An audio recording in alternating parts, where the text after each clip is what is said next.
안녕하세요. 우은가비입니다. 이번 녹화 방송은 노다지 차트의 330틱 이상의 추세, 트렌드, 큰 흐름을 볼 수 있는 그런 차트입니다. 150틱이나 100틱 그 사이에 작은 트레이딩용, 진입용, 그죠?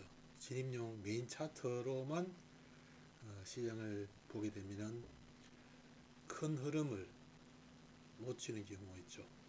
지금 여기서 330T, 지금 국승 같은 경우에는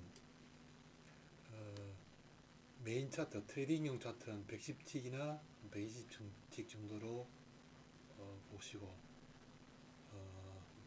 추세, 트렌드 차트는 330T 이상의 차트에서 시장 흐름을 읽으시면 될 것 같습니다. 그런데 110틱 차트에서 보시면은 한 모니터의 한 화면에서 볼 수 있는 범위는 이 정도밖에 나올 수 없습니다. 이 정도밖에 볼 수 없습니다. 적어도 시장의 큰 흐름을 놓치지 않고 볼 수 있는 흐름은 모니터의 큰 한 화면에서 3, 4일 이상의 어떤 거리의 물량을 차트로 볼 수 있어야만이 어떤 시장의 흐름을 좀 크게 읽을 수 있는 그런 차트가 아니겠나 싶습니다.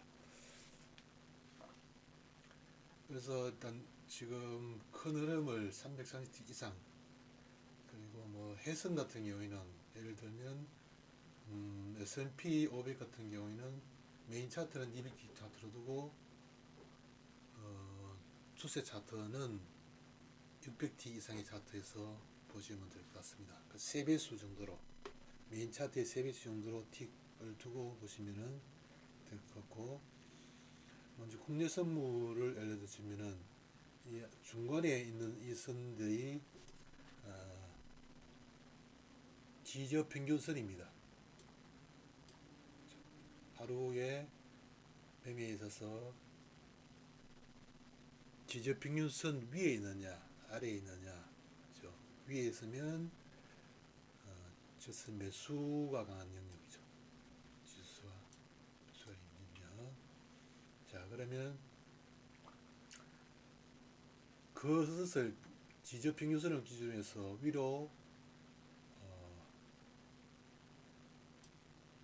P1이 있고 P 플러스 1, 여기 P 마이너스 1이 있습니다. 그렇죠?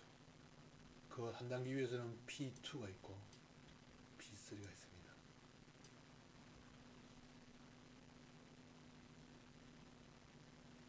P1을 돌파하면 P2가 되고 P2를 돌파하면 다음 P3 이상의 또 오버슈팅이 나올 수 있다. P2 위에서 이렇게 조정을 받을 경우에는 그죠? P3 이상의 오버슈팅이 나올 수 있다. 이렇게 보시면 되죠. 작은 박스권의 범위에서 있을 때는 요 영역에서 중심선을 가지고 아래로 왔다 갔다 훑으면서 이렇게 박스권을 만드는 경우인지, 우리가 P1을 아침에 P2를 지지받고 아침에 P1 부분에서 갭 등으로 시작해가지고 중심값에 터치되니까, 그죠? 중심값에 터치되니까, 중심선에 터치가 되니까 지지를 강하게 받고 P1 돌파, 다시 돌파, P1 지지되고 P2 돌파 되니까 다음에는 P3를 돌파하는 이런 힘이 나오죠. 그래서 영역이 하루에 그, 그 트레이딩 거래되는 영역은 적어도 P2개, P1, P2 영역 이상은 하루에 등락비 어차피 정해져 있기 때문에, 그죠? 최소한의 국내 증시 요즘 그 350 포인트 이상의 그 시장 구조에서 하루에 등락폭이 적어도 3포인트 이상이 다 나오거든요. 과거에 200포인트 때 있을 때는 2포인트 미만의 작은 박스 구간도 있었습니다만 지금은 거의 다 4포인트 가까운, 최소한의 4포인트 가까운 등락폭이 나오죠. 크게는 뭐 6포인트, 7포인트 이상의 등락폭도 나오고, 그게 4포인트 가까운 등락폭이 최소 거의 나오는 흐름이죠. 일봉상에 하루에 그 등락폭이 그렇기 때문에 적어도 아무리 최저 등락폭이 나오더라도 P1, P2, 이 영역은 거리가 되는 거고, 그죠? 우리가 그러면 이 영역이 지지되는 흐름이라면은 최소한 여기는 간다. 그죠? 최소한 아주 등락폭이 적을 때 두 개의 P1 중심선과 P2 사이 정도의 거리는 나오게 되어 있습니다. 그죠? 그렇기 때문에 P 중심값에 지지되는 흐름에서 위로 올라가면은 약간의 흐름, 어떤 뭐 가파르게 일직선으로 오르거나 내리는 경향도 있지만 대체로 한 번씩 이렇게 가격 조정을 주면서 올라가는 경향이 있죠. 그런 과정을 거치더라도 목표치는 간다는 거죠. 목표치는 간다. 그리고 큰 이런 그 며칠간의 차트 흐름 또는 4, 5일, 일주일 이상의 그런 차트 흐름을 보면은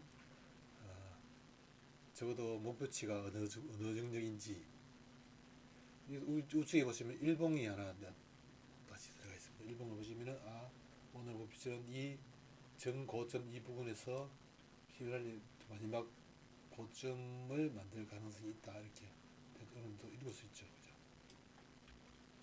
일봉을 봐야만이 좀 일봉은 큰 흐름을, 그보다 더 큰 흐름을 그냥 볼 수 있는 그런 차트로 띄워두시고, 여기는 이제 330 차트에서 좀 더 이 중심값이 어딘지, 전일의 평균 가격이 어딘지, 이런 흐름을 330 차트에서 읽을 수 있다. 그러면 여기에서 나오는 거 보면은 금주 평균선이 있고, 지난주에 주봉상의 평균값, 이번 주에 금주 평균값 요가 있습니다. 그걸 참고하시면 될 것 같고, 나머지는 지적 평균선과 P1, P2, P3 이런 목표치가 있습니다. 그리고 중심 지적 평균선이 있고, 나머지는 이런 흐름에서 하방 위로 추세가 위로 갈 때는 하방 트렌드 라인이 계속 터치되면서 올라가죠. 하방 트렌드 라인이 벗어나지 않죠. 일시적으로 이런 가격 조정이 나오더라도 하방 트렌드 이걸 보시면은 이런 색깔을 보시면은 큰 흐름을, 중간에 가격 조정이 탁탁 나오더라도 이런 색깔 큰 흐름이 상방이다, 이런 걸 다 읽을 수 있죠. 가격 힙소를 크게 주더라도 보십시오. 이게 이런 가격 힙소를 크게 주는 흐름이 나오더라도 이 흐름 자체는 꺾이지 않았죠. 이 흐름 자체는 이게 다 완전히 꺾이지 않은 이상은 큰 흐름은 상방이다. 그렇죠? 큰 흐름은 상방이다. 한번 방향을 정하면은 큰 흐름 쪽에 시장 큰 흐름이 어떻게 되는지, 그러니까 가격 조정이 하방 트렌드 라인 부분에서 지지가 되는지, 그쪽에서 공격적 매수를 한번 받아보는 그런 매매도 할 수 있습니다. 가격 조정이 크게 나올 경우에 이런 데서 한번 받아볼 수 있는, 물론 이렇게 터치를 하고 갈 때도 있고 조금 터치 안 하고 갈 경우도 있고 터치할 수도 있고 이렇게 있지만은, 그러면 그거는 시장의 그 110T 메인 차트를 보면서 판단을 하시면 될 것 같죠. 일단 큰 흐름은 이 차트로 보시고, 메인 차트 흐름은 트레이딩용 진입용 차트죠. 그 차트를 보시면 되겠습니다. 진입용 차트, 우리가 신호를 만들다 보면은 그 어떤 시그널이 발생하는 지점은 거의 대동소이하다, 비슷할 수가 있습니다. 신호가 떨어지는 위치는 비슷할 수가 있죠. 미세하게 봉 한 개, 두 개 정도 차이나 이렇게 차이는 날 수 있는데, 어떻게 프로그램을 구성하더라도 우리가 꼭 지점에 매도 신호 떨어지고 매수 신호 떨어지고 이렇게 만들 수는 없습니다. 바닥이 확인되었을 때 매수 신호 뜨고, 고점이 확인되고 나서 뭐 0.34 이상 포인트 정도 이렇게 떨어지고 매도 신호가 나오게 되었습니다. 그걸 꼭지점에 신호가 발생하게 만들 수는 불가능합니다.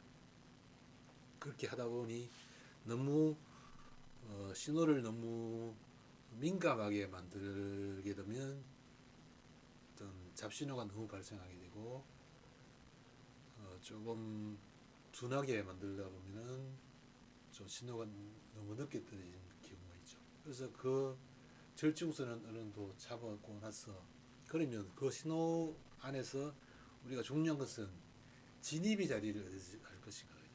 신호가 떨어진다고 바로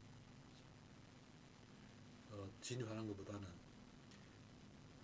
신호 발생해서 눌림목을 줄 때 지지선 자리가 어딘지, 그리고 한 1차 놓치더라도 2차 눌림목 자리, 지지선 자리가 어딘지 또는 저항선 자리가 어딘지 추세에서 우리가 1차 놓치더라도 재진입을 할 수 있는 자리가 어딘지 그걸 정확하게 잡아주는 차트가 저희 모다이 차트, 메인 차트라고 보시면 됩니다. 그래서 트레이딩은 우리가 진입을 어디서 할 수 있는 그런 자리를 잡아주는 것이 중요하죠.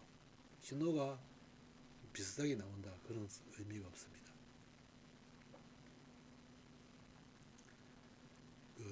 우리는 트레이딩에서 한번 어떤 특정 가격에 진입을 하는 데 있어 가지고 보다 경쟁이 있는 다른 사람보다도 같은 신호더라도 신호가 떨어지는 위치가 비슷하더라도 우리가 0.23 정도 더 경쟁력 있는 자리에서 진입을 할 수 있다면 그만큼 수익이 업되는 거죠. 그죠? 그리고 또 매수를 하는 데 있어서 밑에 지지선이 딱 만들어져 있는 상태거든요. 심리적으로 안정이 되는 거 아닙니까?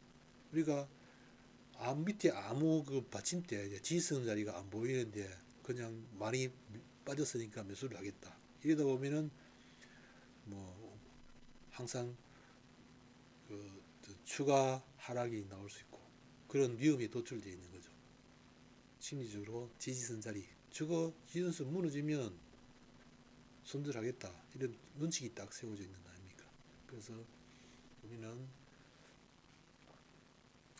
시장을 일단은 아침장에 저 기준선, 지저평균선 가격의 위냐 아래냐, 그리고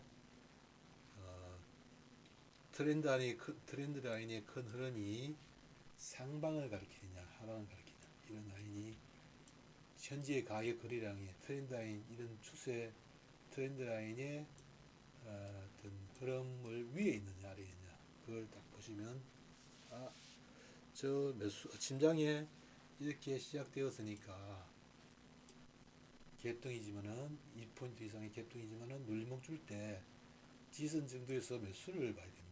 이런 흐름이 나오죠. 그죠? 지선에서 터치하고 매수 신호 뜰 때 매수를 보겠다. 여기도 보시면 아침장에 갭등이 나왔습니다. 저기 보시면은 이날짜 보이나?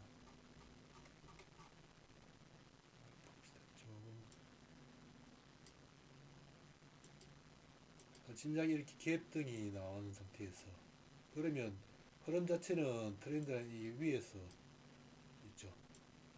위에 있습니다. 물론 이제 고점에 탁 매도해가지고 뭐 밑에 다시 또 매수하고 이렇게 하면 얼마나 좋겠습니까만은 그렇게 할 수가 없습니다. 이건이 의원이 어떤 데는 그렇게 꼭지이 딱 맞아떨어가지고 고점에서 매도 치고 다시 뭐 밑에서 또 받아치고 이렇게 되는 날도 나올 수가 있습니다. 그렇게 그러나 한 번은 세게 당할 수 있습니다. 세게 당할 수가 있습니다.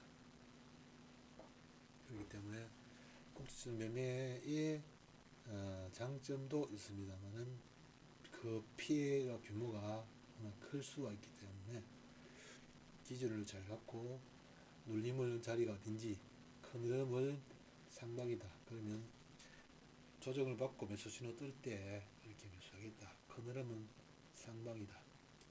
그렇게 볼 수 있는 차트가 저희 트렌드 라인, 즉 추세 차트라고 보시면 되겠습니다. 조금 그 차트를 열어놓고 여러 날 보시다 보면은 이게 눈에 좀 익숙해지게 돼 있죠. 그리고 여기 보면 하늘색 자유형 차트는 당일의 고저 평균 가격입니다. 고저 평균 가격. 이상 추세 차트에 대한 설명은 마치겠습니다. 감사합니다.